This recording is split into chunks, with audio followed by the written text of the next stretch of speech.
Olá! Para começar nossa conversa de hoje, eu quero contar uma história. Uma história bem forte que faz a gente pensar muito sobre a nossa vida financeira. É a parábola da vaca no penhasco. Então imagina só a cena. Um mestre e o seu discípulo caminhando por um lugar super inóspito, sabe? Um lugar que você olha e pensa, nossa, como alguém consegue viver aqui? Mas aí, lá longe, eles veem uma casinha, bem simples, bem pobre mesmo, e decidem ir até lá. Chegando lá, eles foram recebidos pela família e o mestre, curioso, perguntou como é que eles conseguiam sobreviver naquele lugar. E o pai de família explicou que eles tinham uma única coisa de valor, uma vaquinha. Era dela que vinha o leite, o queijo, o pouquinho que sobrava eles trocavam por outras coisas no vilarejo. Era literalmente tudo o que eles tinham, a única fonte de sustento.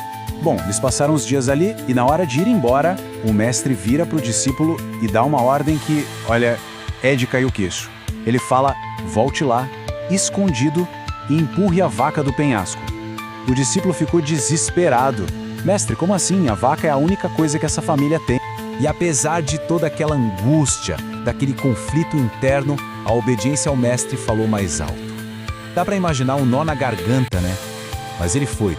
Voltou até a casa e, com o coração na mão, empurrou o animal para a morte. O tempo passou. Anos se passaram. Mas aquela culpa nunca abandonou o discípulo. Consumido por esse remorso, ele decidiu que precisava voltar lá. Ele tinha que encontrar aquela família, contar a verdade, pedir perdão e, sei lá, tentar ajudar de alguma forma. Só que, ao chegar no lugar, a surpresa foi absurda. O casebre caindo aos pedaços não existia mais. No lugar, tinha uma casa bonita, bem construída, as pessoas da família estavam bem vestidas, o lugar todo respirava progresso, trabalho, era outra realidade. Sem acreditar no que via, o discípulo foi perguntar o que tinha acontecido. E o pai de família contou que um tempo atrás eles tiveram uma tragédia. A única vaquinha que tinham caiu do penhasco.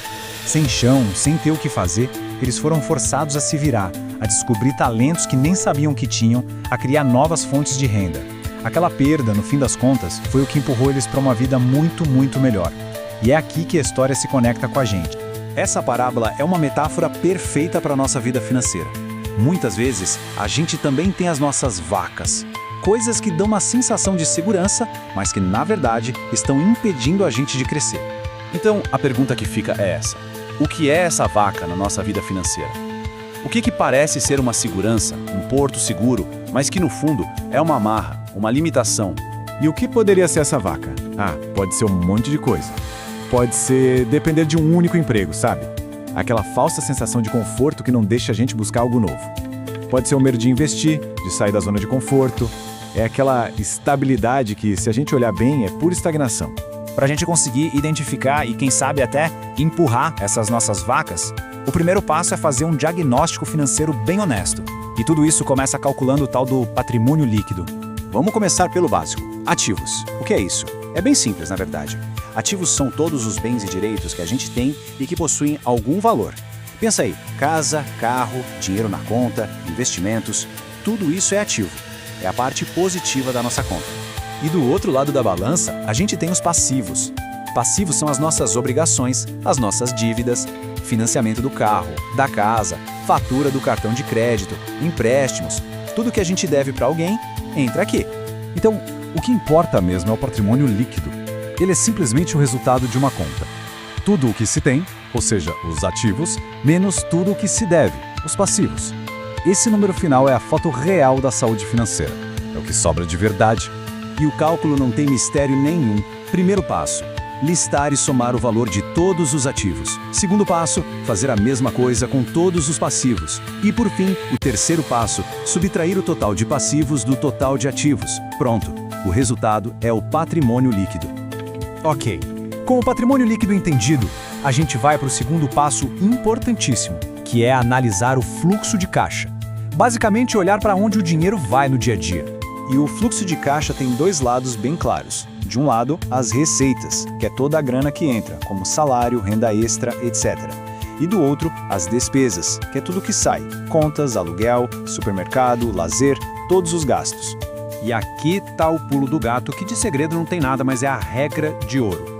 Para ter uma vida financeira saudável, a conta tem que fechar no azul. Ou seja, o total de receitas precisa ser maior que o total de despesas. Parece óbvio, né? Mas é exatamente aqui que muitos planos dão errado. Agora sim, com os dados do patrimônio líquido e do fluxo de caixa na mão, a gente consegue chegar a um diagnóstico claro. E basicamente, existem 3 cenários possíveis.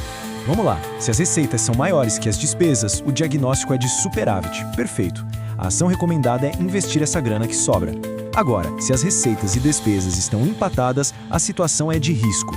Qualquer imprevisto vira um problema. Hora de rever todos os gastos.